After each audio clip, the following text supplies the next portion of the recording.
Hi everybody, and welcome to the Entrepreneurial Pulse, which is the first episode of a WOW podcast in occasion of our WOW Festival, which the theme this year is I Am Human.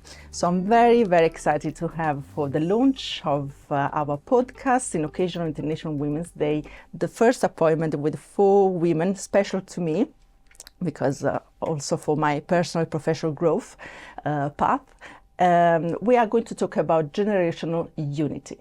So in a world where we are bombarded by technology, AI, really we want to go back to be human in the sense that we really want to have the connection. And I have thought that for this occasion, for the launch of the podcast, the generational unity is really the key to have that connection. So I would like to introduce to you the 4 special guests, which are experts in their field. We got Charlie. Hi, Charlie. Hello, thank you very much. We got Michelle. Hi, Michelle. Hi, Michelle. Hello. And Felicity. Ciao, Hi. Felicity. Hello. And Kelly. So they work in the field of mentoring, coaching especially, and each of them really are experts in their field. So I would like to start with a question with Charlie, which I really want to talk about together with Felicity, what the expression of their generation. First of all, I don't want to ask your age specifically, but we are talking about generational unity. So because nowadays everybody, especially in marketing, we are trying to set in an age group.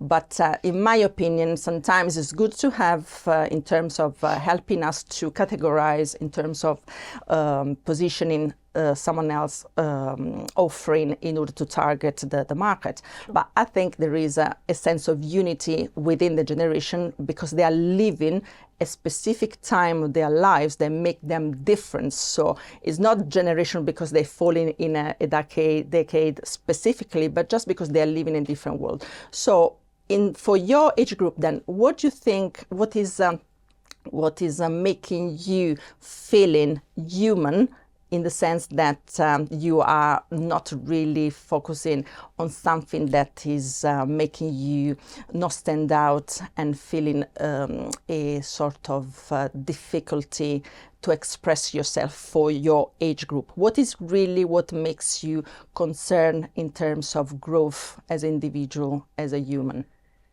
The biggest concern for growth as a human in, I think, my generation is social media and technology and how much that takes away from being human. And it's very interesting to see because so many people now live their lives through social media, and a lot of what they're thinking and feeling is governed based on social media, because as soon as you get out your phone and you're scrolling through whatever social media or the news, what you're seeing is what governs how you feel. So if you're spending a lot of time on that, you're focusing on what you're being told rather than taking a step away and thinking, what do I actually feel about this? How do my views align or misalign with what I'm seeing right now? And the way that social media works with algorithms, it's designed to put certain things in front of you. So even if you have a slight either interest or idea or a view on something, if the algorithm picks up on that, it will continue to put those kind of ideas in front of you until sort of that's all you're seeing, and you don't really get to see the other side. So it agrees with what you're saying because that's what you're seeing. And again, this doesn't allow us to see other sides of things, and it makes us feel that we have to be right in our opinions rather than saying, well, okay, well, maybe I need to step back and see what other people are thinking and feeling about this, because it's at that point that we forget that we're different. We're very similar, we're very different, and we're allowed to have similar views and different views, and we can respect one another with that. But people these days seem to forget that, I think, because they think that there needs to be, or you need to believe in this because it's right. You can't have, if you're not with us, you're against us kind of thing. Mm-hmm. And that takes way too much of the diversity of what a human being actually is, when we're not all the same. You were telling me you are a coach. So basically, what is making you that is making you stand out. But as you said, looks like that majority of us, especially older generation, they think that social media is actually an opportunity, and for you especially, that you are able to pick up things, trends, news very quickly. For us to say, oh my God, they got the advantage against us. But looks like that instead is for you, and I would like to know more, how is this impacting your business? How is it possible that instead of being leveraging on these opportunities, actually frustrating you, and how you in your field trying to go all around it or go through this problem? Well, I think what you said there is really key, that social media can be a tool, and the whole of technology, I think, can definitely be a tool. It's your choice on whether you use it like that or not. And it doesn't mean that you only have to use it one or another. You can still sit there and relax and scroll through social media, and then in the other times you can be, doing something productive, giving value, or running your business, whatever it may be. And that's the brilliant thing about it. But too many people either forget that or find the whole concept daunting, because which social media do you choose? Or how do you do it? How do you start? Where do you grow? Where do you go? How do you plan? There's so much to do about it, it might feel like, when really you can make it as simple or as complex as you like. And that's something that I encourage people to do in the programs that I run, is to give you the base structure, so you know what you need to be doing in terms of what's important, for example, like routine and time management. But I'm not saying that you have to do it this way. Your routine has to look like this. You have to manage your time like this, because we're all different. And my time management skills over the years have been poor, very poor. And it's something, with what I'm doing, I see the importance of it, and I know that it's something that I need to do and work on. But I can't do it the conventional way. And there'll be other people like that. Some people will be really good at timekeeping, and that's fantastic. But I'm just not one of those people. But I know the processes I need to take to help me to manage my time more effectively, and how I can learn from that. And that's what I'm teaching other people to do as well, is see how they can manage other aspects as well, but how they feel that they want to manage different elements of their life. And there's also a part that encourages people to really think on their values, because I think this generation has really sort of lost that touch, that connection with them. So it's something that I've incorporated into it, so people can actually discover more of themselves, because whether you know it or not, we all have our values. And I think a lot of people lose touch with that, especially in this generation. So it's bringing it forward, reminding us that makes us who we are. And again, the difference is, you might have a value of, say, I have a value of respect. You might value respect, I'm sure a lot of people do, but you might not regard it as high up. There might be other values that you have in place of that. That might mean that sometimes there might not be conflict, but there'll be slight differences in opinions. And it can feel like it's kind of clashing, because, why are you saying this or doing this, when in reality it's, because we're different, because we have those different opinions and views, that these kind of things take place, and that's okay. It helps you to be more, not supporting, but accepting of other people around you, no matter how close or different they are to you. So I think that's sort of how I want to help. And you, Felicity, what is the experience you had in your growth path, especially now that you are in business by yourself?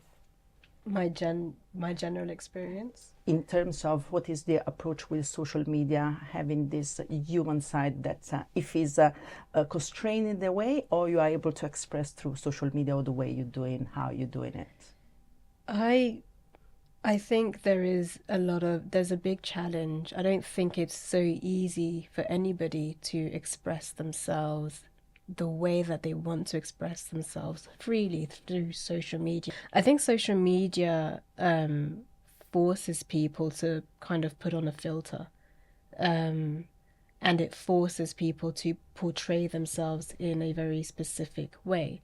So as an entrepreneur, because I have 2 social media accounts, I have my social media platform, my Instagram account for Write It, and then I've got a personal one.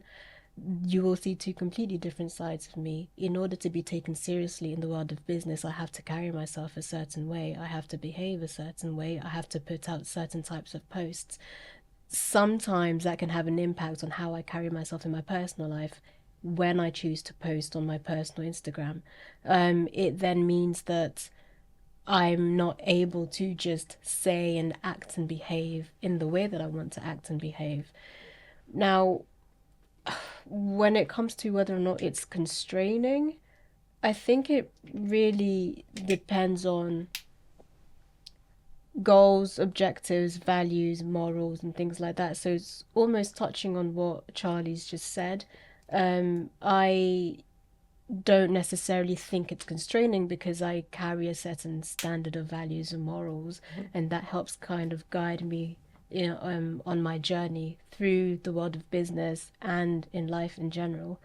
But it has definitely taught me that there are very specific rules that we need to play or adhere to when it comes to using social media, especially in the world of business, that will impact your personal life. Especially if I'm wanting to be taken seriously as a female entrepreneur. First of all, I'm a female. And young now. And I'm a young entrepreneur. It's all, I've already got quite a few, not obstacles necessarily, but I do have a few factors that make it a little bit more difficult for me to be taken as seriously as my peers. I would say social media isn't necessarily a constraint. It's just a tool that I have to learn to wield in order for it to be as effective as I know that it can be. So you think that the social media can really actually a little bit cut your human touch, in the sense that you like to portray yourself in the way you naturally are, but basically that filter, which is a screen that is projecting you towards beyond that, basically is going to stopping you from being the human you are? It's a very big question. I would say yes and no. I don't think it's a straightforward answer. As a businesswoman, there can be aspects that make me feel as though I can't portray my entire humanity because I'm being seen as a certain authority, right? And I think the challenge that we have in society is overcoming that barrier that suggests that these authorities or these figureheads or these leaders can't have flaws or weaknesses or challenges that are going on personally. You have to almost have a separation between the two.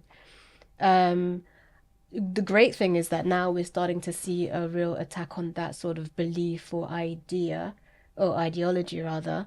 But it doesn't take away from the fact that cancel culture is really real. It doesn't just apply to non-business spaces. Cancel culture in business, I think, is even more important or even more rife than it is in other spaces. I think there is some room, I guess my answer would be there is some room for humanity, but you have to be selective about what you can and cannot share. I think people want connection. Social media, and I say this quite a lot, social media, while it has allowed us to connect more with other parts of the world and with various communities and things, it has also brought about a lot of disconnect in so many ways. And so there is that hunger for connection, that hunger for sharing, that hunger for wanting to feel understood and be seen and be heard. I guess my answer in that, including all of that, is there is some room, but actually what you do, you are a writing instructor. yes. And I think you're talking about the connection, and the writing is really a connection with your mind, your heart, and then the outside world. So I think that is that kind of humanity, in the sense that not just the gesture being good towards others, but being someone that is thinking, feeling, and acting is really the act of being human. And I would like to discover a little bit more later about how you planning to do so. In terms of connection, we got also Michelle and Keely that are working with women as mentors and trainers in terms of how to them progress and grow, and talks about humanity. What I'm really keen to talk about with Keely is about the purpose. So tell us how you see setting the purpose to have this unity generation. Well, to me, it's absolutely fundamental. I mean, actually, to take the point that you were saying, Felicity, about feeling this need to separate yourself on a personal level and a professional level, I having through my wonderful experience and some of the pitfalls I've fallen into, I fell into precisely those traps, even in a professional environment, in a corporate environment, and it's fundamentally flawed. Taking that behaviour, because if you're not being your true yourself and following your values, your beliefs, as you've rightly said, Charlie, and your purpose, then that's where the disconnect comes in. And one of the biggest things that I've learnt to do within my business on social media is you see me warts and all. What I say is just something I would say, whether it be personally or professionally, and I'm connected with myself, because where I lost connection with myself and wasn't following my purpose or my values, wearing a mask, trying to act in a certain way, it caused me so much damage on a health level, which caused me to have burnout, which is why it's so important for me to be able to prevent people from doing precisely what Felicity's doing, because I mean, you can see her. Yeah. She's professional. The way she shows up is professional. And I've known her for quite some time now, and she's always had that portrayal. So even on a personal level, I do not believe the way that she acts personally is going to affect the way she would present herself professionally. I think she can show up as her because she's an amazing person. And when we lose sight of that connection, it is just... It causes so much damage to our health. And that's why it's so fundamental. Stick with your values, stick with your beliefs, and stick with your why, your purpose. And as soon as you go off there, you lose connection with yourself. And if you can't connect with yourself, how can you connect with anybody else? Absolutely. Absolutely.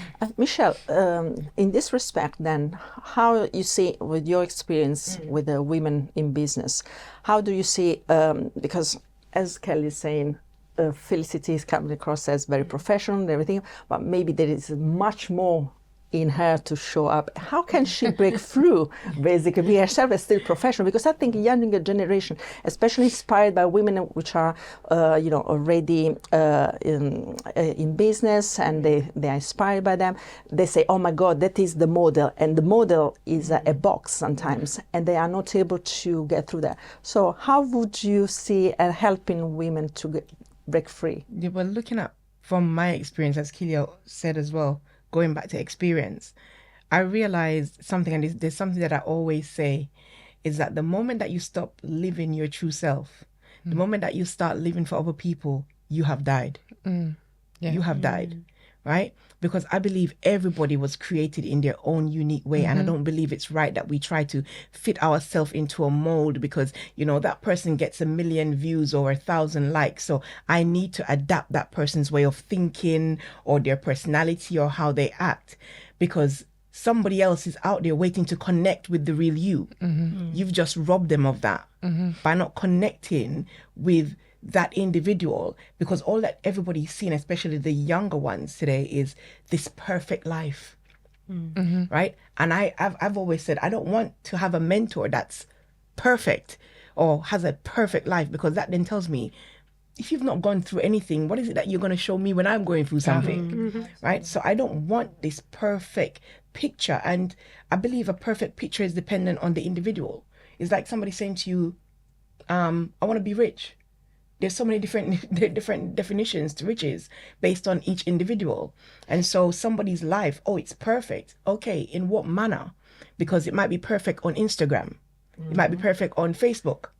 But behind the scenes, what is really happening?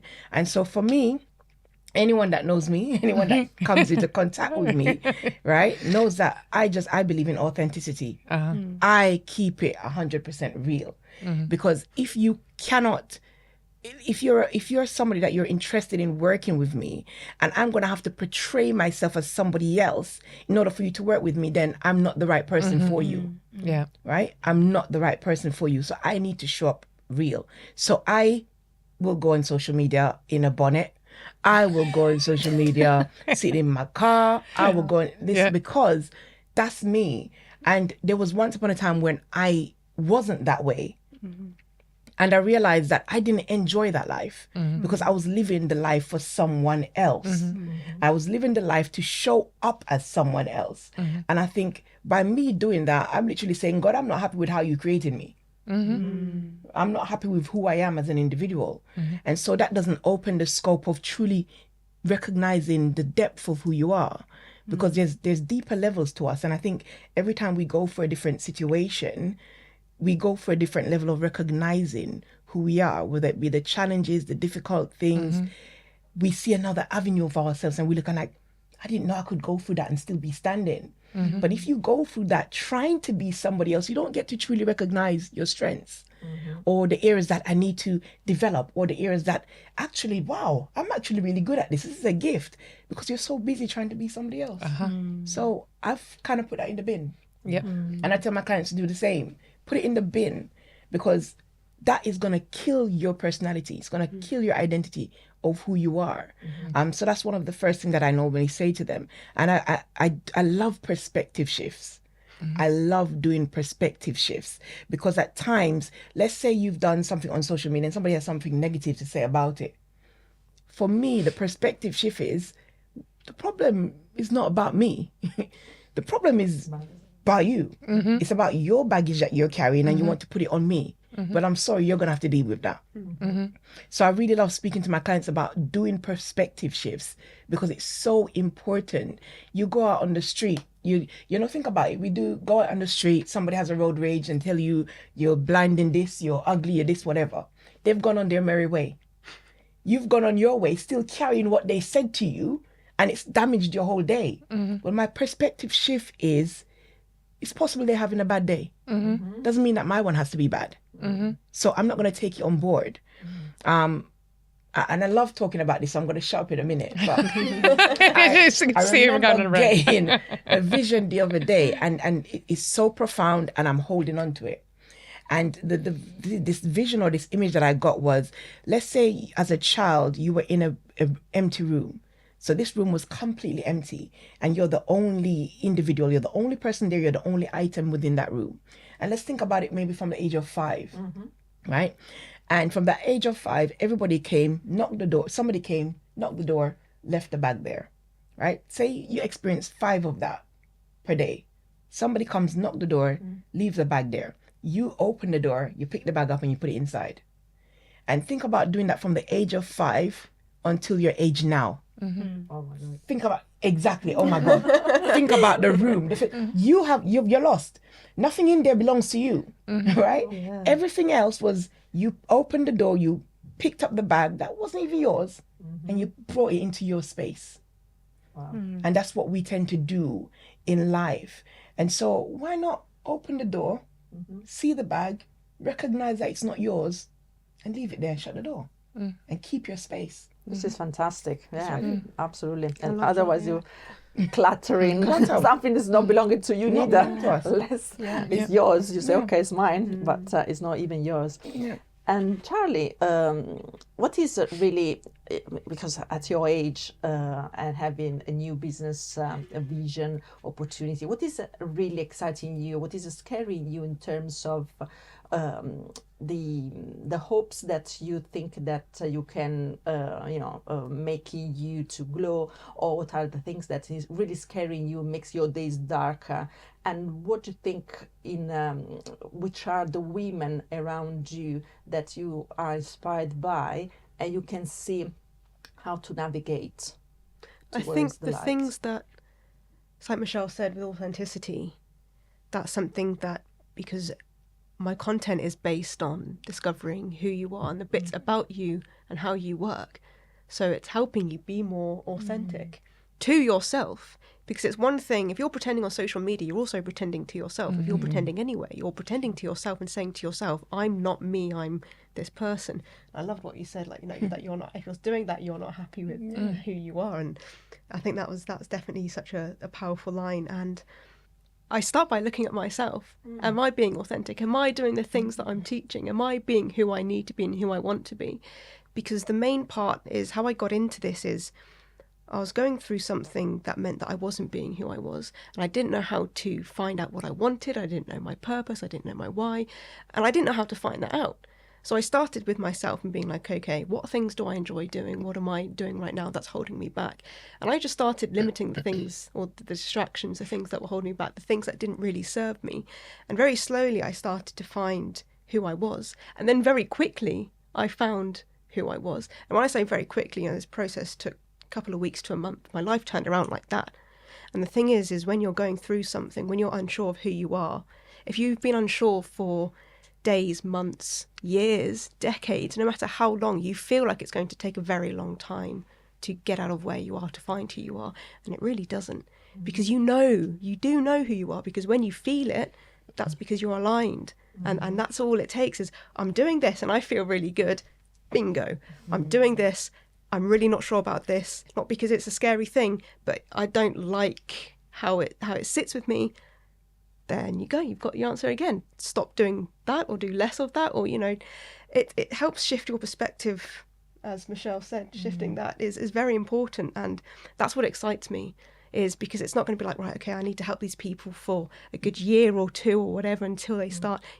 Things come really quickly, and I really So like you don't that. really feel lost in this scenario of, a lot of people maybe you following or you inspired by. You are very grounded with yourself. I'm trying to be, I don't know how well I am doing at it. I'm trying my best, and I'd like to think I'm doing good at it, but there's always going to be room for improvement, Absolutely. right? Yeah. And Kili, for your experience with women, training them as entrepreneurs, executive entrepreneurs and leaders. So have you come across with the younger ones and you say, wow, this woman, even so young, actually is giving me so much in terms of energy, ideas, whatever. What is your experience, if you got any, with the younger entrepreneurs? That is what is bringing to you, to your table, in order for your personal and professional growth? Well, it's quite interesting, really, because the lovely Charlie over here, I was mentoring her with the Speaker Academy. And there was sometimes we was actually laughing because the content that she's training there's so many similarities, when it is about your why, and also having clarity about the pathway that you're taking, being clear about the steps that you're going to take, but not putting so much pressure on you. And it did end up is that sometimes we was just laughing because we used the same language, the same phrases and everything like that. And the beautiful thing is, as I say, when I first met Charlie, she was just like, I don't know where to start. I don't know what I'm going to be doing. I don't know what direction she's gone. And it was almost like bingo, as she says, overnight. She's just like, this is where I'm going. Mm-hmm. And she's so right about what you're saying, is that if it doesn't connect with your heart, then that's when it starts falling apart. It's where we were talking about the authenticity, not being able to be who you are. And it does kill you inside. So when you can see someone have that shift and change and growth, because obviously I've seen you grow. It's been a year and a half, nearly. Is it a year? Time flies. I want to say almost 2 years this year, I think. Yeah. It's just a year and a half. Yeah. just insane, and it's just beautiful seeing that shift and that growth. And even I'm doing a lot of mentoring with women's leadership program with Santander. And quite often, the people, when you talk to them, because obviously you're there to help them for specific reasons, but then you're asking them about their skills and their background and what they're doing. And sometimes you're thinking, she could be mentoring me, really. How's she going to help? How am I going to help her? But then there's always that moment when they say something, you go, right, okay, that's it. That's where I am supposed to be here to help you and serve you. But you're always learning from everybody. Just because you're coaching someone or mentoring or training, you are always learning from somebody else. It's not a one-way street. Mm-hmm. It's both sides. And you're just because I used to have this with my project team. I now leapt sideways there. But with my project team, I was program delivery director, and I had a team of, ranging from 22 years old to my age. And I always used to say to them, when we do interviews, they was all included in the last part of the interview. And the reason why they was included, because they had to pick the team. And my youngest, he was like, this is insane. You know, why are you allowing us to actually interview the individuals? You know, why would you do that? I said, because it would be extremely arrogant of me to think that just because I'm older, I know better. And I don't. You have so many skills and capabilities that you can bring to the table. And I want to be able to see that perspective in the room. You'll ask questions that I may not even consider asking. And by that, I'm learning from you at the same time. So I know that sort of slightly went off piece, but the important thing is that it doesn't matter what age you are, you can learn from each other, and you embrace that, empower it, and also take it as, I think it's a valuable thing, and take it as a gift that you can allow that to happen as well. It's beautiful. Anyway. Yeah, and what is the risk? Because anyway, we talk about the purpose, knowing your why. But what is the risk, if there is any, being too much introspective or very much connecting with yourself, and actually you disconnect with the rest of the world? How would be is the best way to try to have a balance between the inner connection in order not to be in your own world and actually connect with the rest of it? That's an interesting perspective, and possibly something that I haven't really considered, because I think where I've got so clear that it's so important for you to be connected to your why and your purpose, my argument there would be is that if you're trying to navigate your purpose to suit what other people want, then that's going to then start affecting you. As Michelle puts quite nicely, is that when you slip, you start slipping sideways from what you stand for. And right, okay, assuming that whatever your why and your purpose is isn't going to hurt anybody else. And there's a fundamental difference between sticking with your authenticity and following your why, but not actually hurting anybody else that's surrounding you. That's a different thing. But I still believe that you should I'm sorry, but I still believe that you should fundamentally stick to your why and your purpose and remain with it. You shouldn't be adapting for what everybody else is expecting you to behave like. And as you, Tamara, said, if you're going to be coaching and training people, you can't change who you are. I would, if someone doesn't want to work with me, that's up to them. I don't want to work with them if they don't want to work with me. You know, it's not going to work. You're not going to have a relationship. And if you don't connect, then, you know, you say, right, I it's lovely, you know, you're a great person, but I've got somebody else that I think would be more suited to you. Because I'm sorry, but I'm not going to change who I am anymore. What you see is what you get, maybe. You know your why, you have clarity. Absolutely. And it's immediately, it's to your heart. As you said, if you cannot feel it here, Don't go you're nowhere. lost. And it kills you inside, and it did kill me inside. I'm not going back there again. That's probably what's killing a lot of other people inside, because is. they're not feeling what they should be feeling, and they don't know how to 100%. change that. And that's what leads to the stress, the burnout, the anxiety, and eventually, you know, as I say, the burnout. And when you slip into that state of burnout, it's so difficult to come out of. And you go into this sort of on repeat. I call it the wheel of misfortune. And, you know, on the left-hand side is where you've got, you know, self-sabotage, your social media, you're not sleeping at night, you're being a busy fool, you're not, you know, dealing with conflict, you're avoiding conflict, and I mean constructive, you're not being vulnerable, all of those things, it just goes round and round and round and round, and you're on repeat. And then on the other side, you know, when you are actually connected with yourself, that's when you then start sleeping better. You can be vulnerable, people, because you know what, I'm okay with being open. You can actually avoid doing all this, being a busy fool. You can just stop, slow down. And as soon as you're in that space, that's when your potentiality grows. If any, you know, the hierarchy of needs. If you can't actually connect with all of those, that's when it starts disappearing. That's when you start being able to, you know, you can't put a roof over your head. You can't actually achieve your potential, all those kind of things. Sorry, you was going to say something? No, I was just going to ask you a question, because I think, like Charlie said, so many people are in that space. I'm definitely an example of one of them who was stuck in that burnout wheel that just kept going on and on. But I think there's a bit of a gap as well between being stuck in that place and then connecting, and then living authentically, which I think is a journey that I'm still on, because as we discovered, I feel like I can't completely put myself out there, but you've both been in business for so many more years. You've managed to find a way to align your real authentic selves and share that with the world.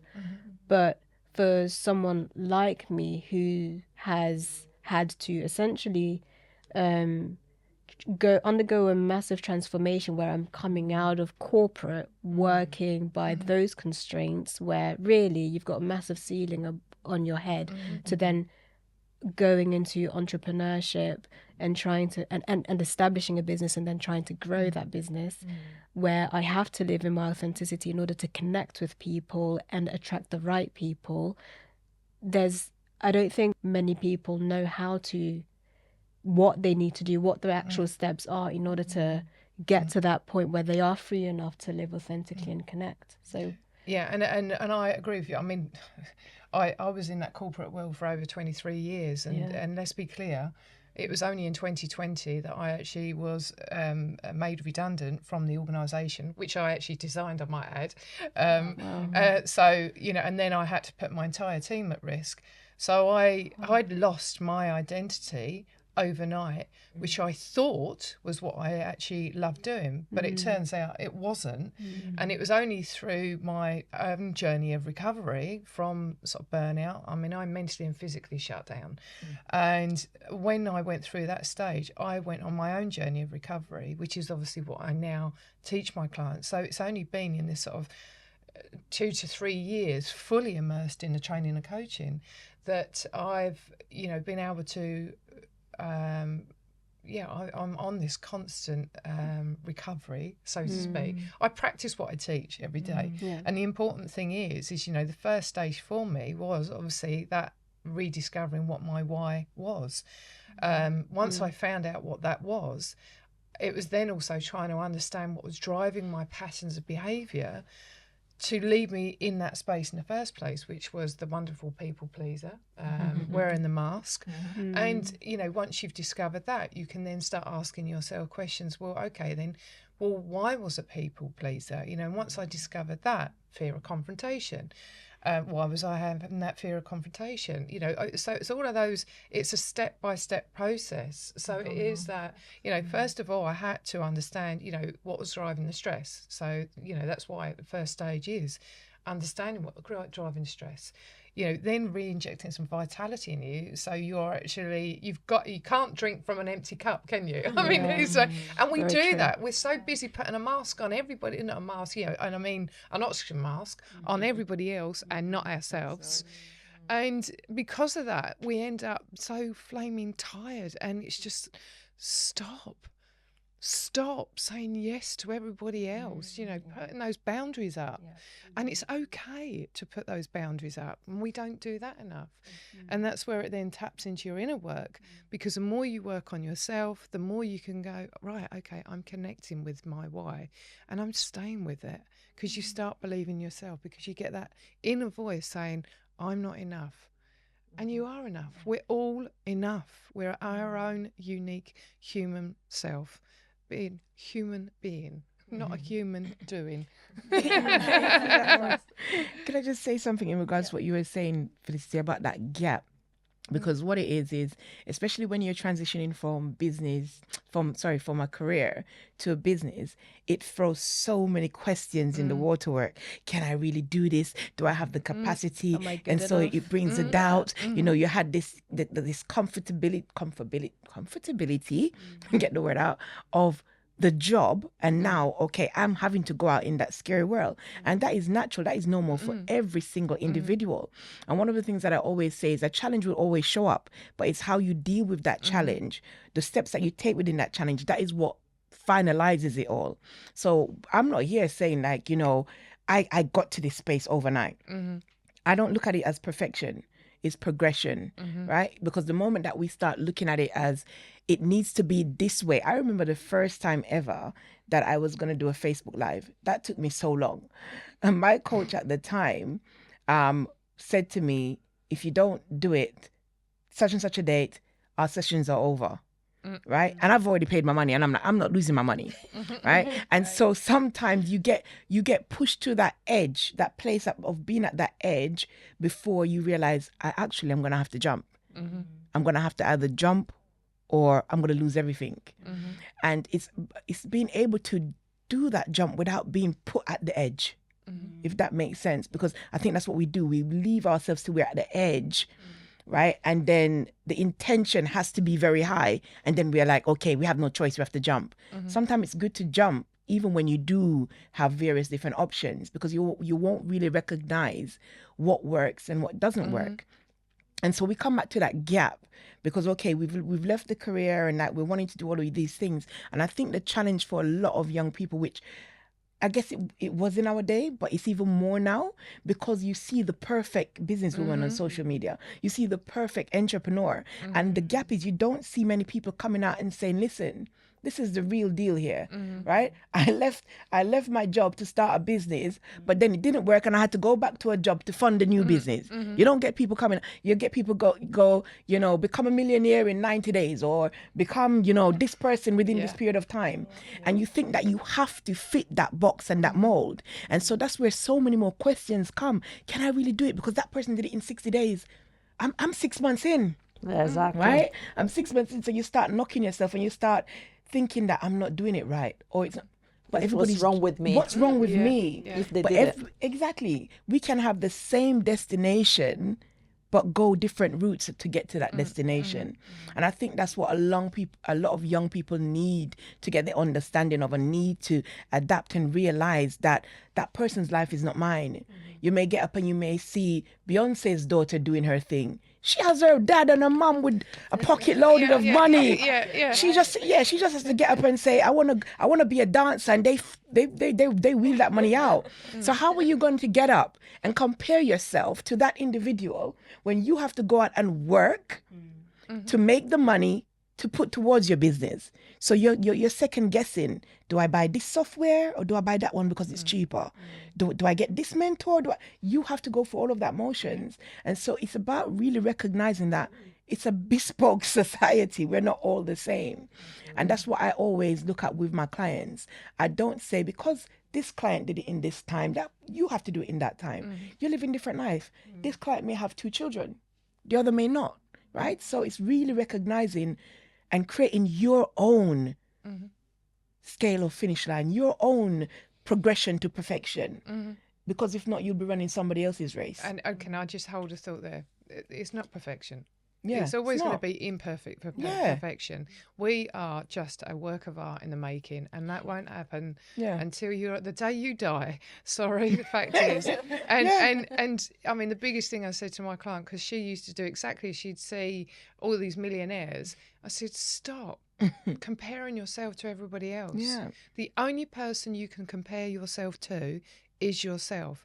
And every time you take a step forwards, a small step, like you would teach, it might be a small step or a great step. You're always making a step forward from where you've come from. So the gap is there for everybody. Yeah, everybody. But just remember, the gap is only your gap. Yeah. Nobody else's.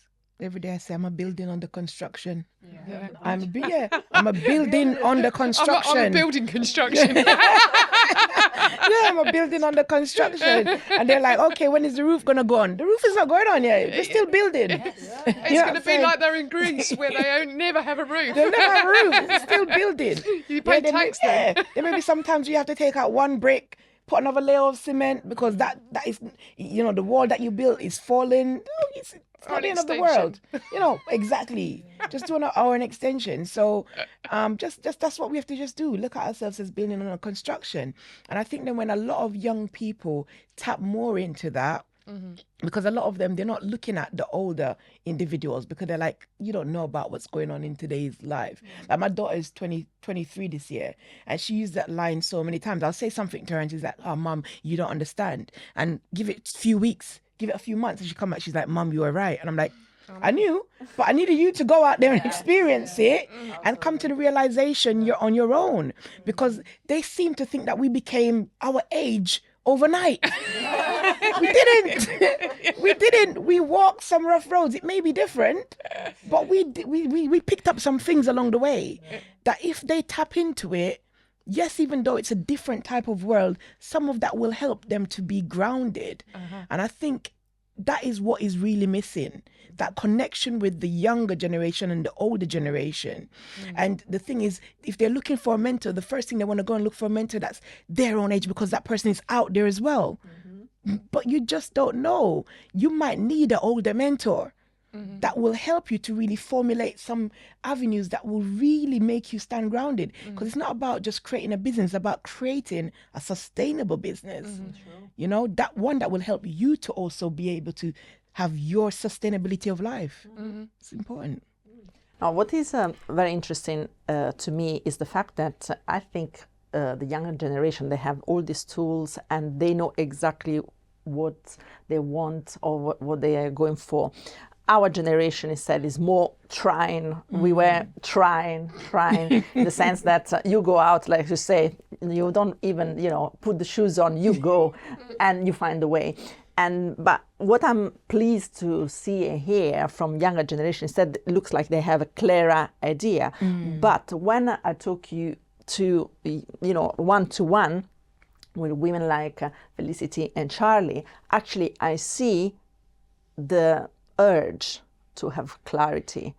I really see the fact that they want to be not led by hand, but led with the example or the inspiring way. And I think your generation is very fortunate in the respect, if they are bright enough or intelligent enough to understand that the older generation is not just there because they want to impose the way you're doing things, but actually is there to help. And in the other way, we really need you to have your energy, because we've been through that and we know exactly as young women all the expectation of lives and the different roles we are playing in one single body with multitasking is our job, being a woman, especially in business. And being in business itself is not for everybody, not because you have to be skilled, but because it puts you in a situation where you have to be strong mentally.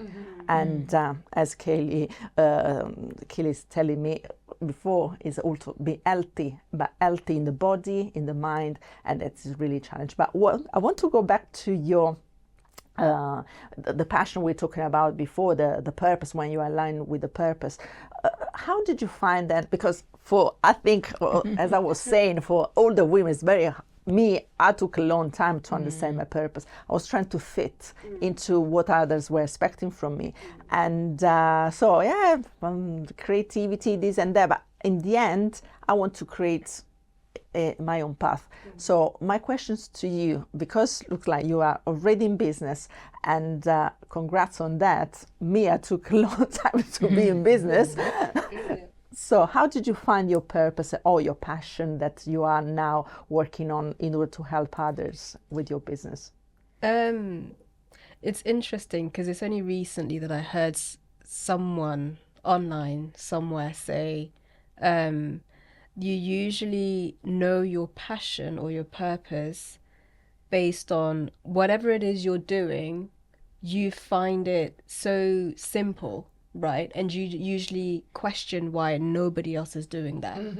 And that's how you know what your passion is. And I didn't realize that that's what I was doing until I thought back and realized, oh, actually, that's probably how I fell into my passion as well and my purpose. So I've always been a writer. I used to make up whole books, not just write stories, but like actually staple pieces of paper together and create books. Ever since I was young. But it really kicked off when I was in university, and I started off as an editor for my colleagues, for my peers. just editing their research papers and telling them, well, why don't you know how to do this? This is what this means, you know. This is and that's where I started to teach, not just to edit, but to teach them how psychology is intertwined within writing and how they can leverage that to read their readers' minds and then leverage that understanding to make their writing so much more succinct, precise, effective, etc. And then I just continued. So I went on placements. I had great managers who brought that skill out of me, and I didn't realize that that's what they were doing. They would make me write blogs all the time, sit down, and then make me walk them through my edits and why for an hour every time. So twice a week I would do that. And that's how I fell into my love for teaching as well as editing. And that just continued. It just snowballed into me becoming a tutor who did the same thing for my students. I taught them a different approach to language, which helped them and improve their grades by 2 levels, every single one of them. And then again, that just continued to snowball until I widened my audience. But understanding my niche was what was more difficult. But that's really how I fell into my purpose.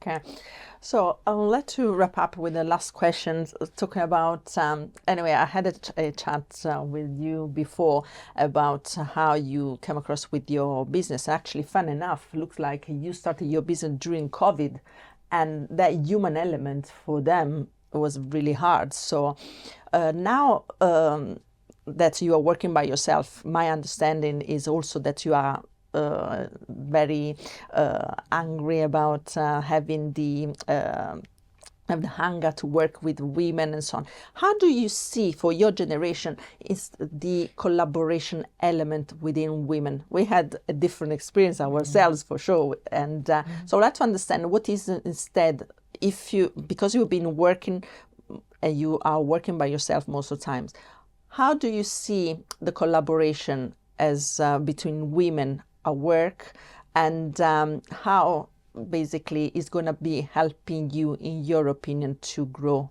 yourself as an individual and as an entrepreneur? I think for me, because especially during the COVID time, even before that, I was always happy by myself. I'm quite happy in my own company.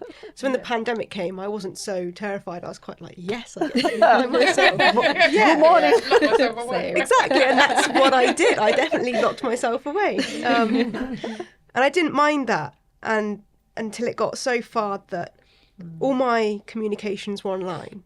So it was enough to kind of not drive me crazy, but it wasn't enough. It was just enough to keep me ticking over kind of thing. So I was just existing rather than experiencing. So coming out of COVID and going back into the world with things, I realised that, yes, I like my own company, but I really do like connecting with other people, as majority, if not all humans do, because it's something that, you know, it's like our core, part of our core being is connecting with one another. So it's also how to connect in what kind of sense, because I find that during COVID, when I was locking myself away, I was playing video games, but with those video games, I was a part of a community.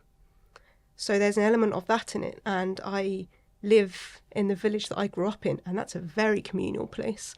So for me, that's something that's embedded in all the things that I do. Is I'm not focused on how can I work with, work for, or do for. It's how can I build a community that encourages and brings in other people, that helps people find who they are, where they belong, and how they can grow from that. So that's sort of my main focus with that is, you know, what kind of community do I want to build? Because as Felicity said, you know, when you are looking for your passion, it's what comes easy to you. And that's when, as soon as you said that, I thought, with all the games that I've played and all the things that I've done, there's always been that I've been a real part of the community. And that's what I enjoyed more than the game itself, was bringing people together and really helping them out.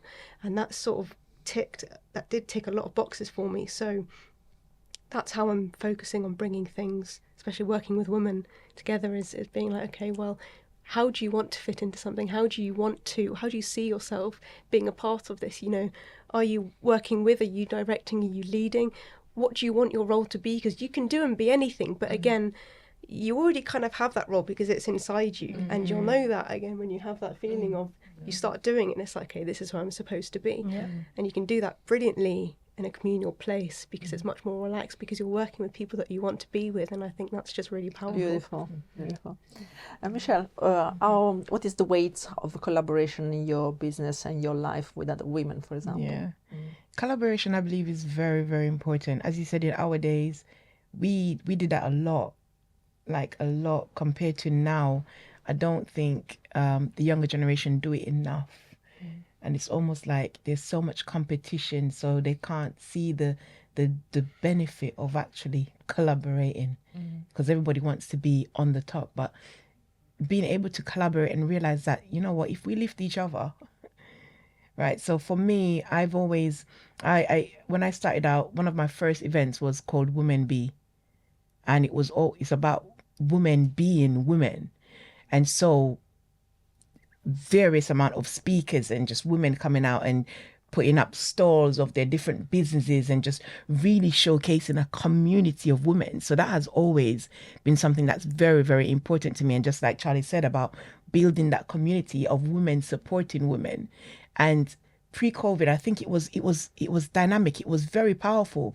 And I don't know what happened. Like COVID came and things just got to a place of, I think some people are just so money focused. Yeah. And so competition focused that they can't see anything else. It's almost like you have horses out there now with blinders on. And it's like these two things are in front of me. Everything else is on the other side. Like, you know, I'm speaking at an event tomorrow, and the first question didn't come to my head of how much are you paying me? That wasn't it. Because I'm now thinking about this individual, and I know where he started, and I know when I was doing my events and he came, and I'm like, okay, great. I'm just happy to go to know that I can speak and I can support.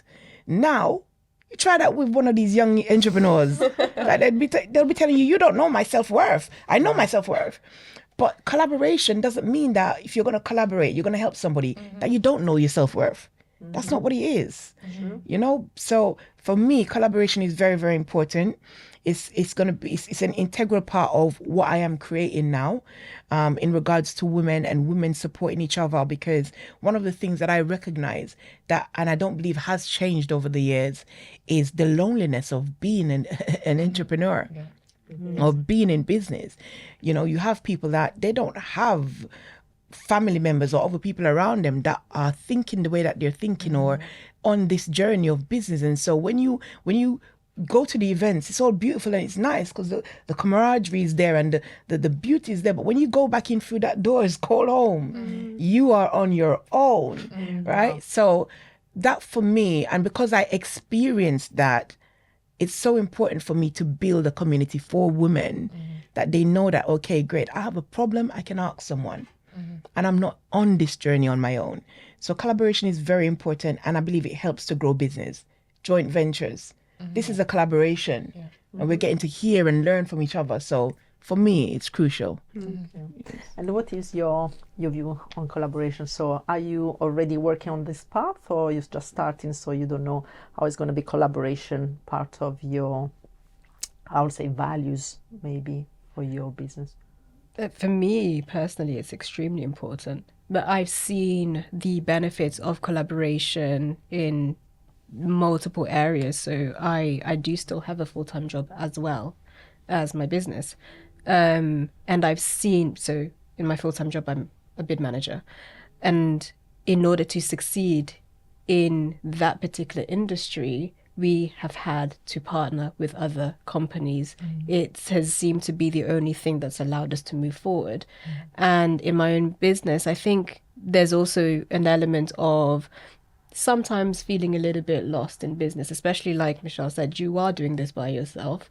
If you don't have a mentor, it's even more lonely because you don't have friends and family who have the same level of understanding. I mean, you'll have friends who say, you know, I'll support with this, that, and the other, but it's not the same as having staff on the ground, a team on the ground that says, I understand the vision, let's work on this together until we hit the goals.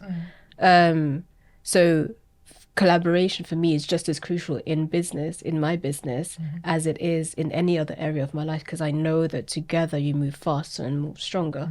I think it's even more important sometimes when you are a newer business because you need the exposure, you need to promote each other, and you do need you need access to kind of that insight, to that wisdom and that knowledge that other more experienced and more successful businesses have.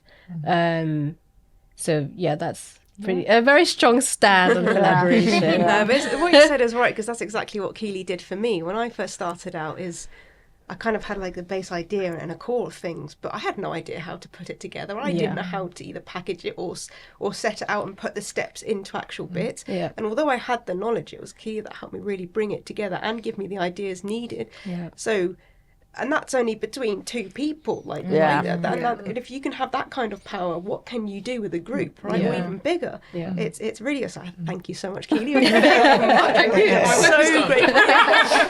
And it really, it's life changing. Like, you have no idea where you're going to go after that. We could have had one of those conversations, and that would have taken things completely up and away. You have no idea where a simple conversation, when you're helping and working with someone, can go. It can really go so far. Yeah. And Keely, because you've been working in corporate world, do you see difference of being collaborative in a business, in a corporate world, or in your business? So how is the meaning of collaboration the same, or is it slightly different? To certain degrees, there will be similarities, but I think the biggest thing I notice in the corporate world, the beauty of being outside of it, is that, I was in a male-orientated environment. It was a manufacturing environment. There's 27,000 people. My leadership team I was in, there was 12 men, 1 woman, and obviously that was me. Just to get you the thing is with that is that you have what's called like the boys club, the network and all that and it's not a deliberate thing. It's just that they do their sport together, their golf, they talk shop and all those kind of things. They go out drinking, and you either have to collaborate with them by conforming and behaving like a man to try and fit in, which was the biggest mistake I made, which caused me to feel very ill. And there's also that difficulty that you feel that you're not being heard as a woman within that corporate environment, and you don't feel as confident to reach out to people. So a lot of them they had their contacts that they had, that it was in senior roles, and so they'd get they've been remembered for they knew them because they're little boys club that they've got and all those kind of things. And the only way that you got to be recognised is by stepping out of the ordinary, I suppose, and sometimes if you're stepping forwards and speaking out a little bit more than you should do, then obviously as a woman, she's a bit aggressive or something like that. So I think that was the challenge I found within the corporate environment. It wasn't so easy to network and collaborate. Obviously you can create your own environment. So I did, because of the teams that I had and the peers I had, we did try to make, we collaborated from that sense and supported each other. I think the difference is that when you are outside of business, I think there's more opportunity for you to create your own collaborations, your own networks. And like you're saying, is that, I've got a community, which is a sort of like a Facebook group. And the thing that I found with that is that it's enabled others to realise that they're not alone. They're experiencing the same kind of problems. We're having the same challenges. As you turn around and say, there's not a one size fits all. There's so many things that are out there. And suddenly, as an entrepreneur, or as Angela likes to call it, as a solopreneur, it is a lonely place. So you need to find your own non-executive board effectively to be able to support you through things. You suddenly become marketing, sales, creative, innovative. I didn't even know I could do marketing. It turns out I absolutely love it, which is a result I don't like the sales side of it. You can still keep it. And it's but marketing I love. But the good thing is there's so many people within my network that I can collaborate with that's enabled me to grow. And as take an example, it's like a supply chain logistics company. One of the things I have found since COVID, I know that you mentioned the point about people are after money, but one of the things I have found is that smaller businesses are collaborating more and more, rather than feeling like they're competing. And what you become is associates to different businesses. So when they want your specialist expertise, they can bring you in, because we can't compete against the big the consultancy companies like the A.T. Kearneys, the Eloys, all of those kind of things. You can't compete. But if you collaborate with each other and say, right, okay, I need your skill. I mean, for instance, if I needed Misha's skill, I would say, right, I think we could do something really good together. Somebody else I'm working with, she's events management. Well, that's not my raison d'etre. So I'm collaborating with her to help me. And in the same way, I'm giving her support and guidance on my skills and capabilities. And that's where the collaboration works. And also to support each other. I was on a mastermind last night. I was in the hot seat. Not going to lie, it was quite emotional, because there are challenges that I'm experiencing at the moment and I'm needing help with it. And they come up with all of these amazing ideas. So when I woke up this morning, I was like, yes, I'm ready to go. And I actually phoned people that I would never normally have the confidence to do. And it's just learning the value that you've got in yourself. And that was through collaboration. So sorry, I might have gone off piece. No, that's important. I feel quite passionate about it. Back there. Yeah. It's even what you said, making that one phone call that you might have not had the confidence to do so before. Like, how many doors can that unlock? Yeah. Like, it's as simple as that. If you get a no, that's probably a sign that probably wouldn't have worked anyway. Or it's like it's not meant to be. You're meant to go somewhere else. So it's like you need the no's so you can go where you're supposed to be. If everyone said yes, you'd probably also end up in a bad place. His character. Exactly. I say that every no is for another open yes. Yes, love that. Yeah, exactly. Okay, ladies, thank you very much. It was fantastic, and definitely there was for me, a nice space to share the views, and we are going for sure with Felicity and Charlie to go deeper into. We have the plan to continue with the podcast, and you are more than welcome to be part of it. We'll let you know about the idea to. I don't see there is the gap in terms of values and everything. It's just the way the vision is, and what we want to do is walk that path together, and I think it's going to be nice to do it together. Thank you very much. I have one more question for Michelle and Keely. I said at the beginning that I feel like our generation has lost touch with their values. Is that something that, do you feel that your generation has either always been in touch with something that's stronger, or has that always been a case of if you don't find your values, you're always going to not be in touch with them until you go out there and find them, kind of thing? For me, I recognize it as something that happens over a period of time, because at one moment you may think, okay, this is my value, then as you're continuing on the journey, you realize that something is of even more importance to you than the next. And I think some of obviously what we're sharing now is based on that experience, because you never know, maybe 10 years later you may either feel as strongly as you feel now about something, or you may realize that something else actually surpasses it based on the experience that you're having on the journey. So yes, for some, we grow up with that moral. So for myself, I was born in the UK, but I grew up in Jamaica with my grandparents. And so I grew up being very grounded from an early age about loyalty and respect and all of these things. So I had the opportunity of having that growing up. Somebody else my age may not have. So sometimes I don't necessarily think it's necessarily an age thing, but I think with experience and your foundations as well, it's very, very, I think that's what really formulates it. So the Charlie sitting here today, I could maybe see you 15 years from now, and you're on a different course entirely with different, and I'm not going to say different morals, but it just may be that you have the same morals, but you feel strongly about some more than the others based on the experience you've had. For sure. Okay, thank you. Any question for the young women instead from Michelle and Keely?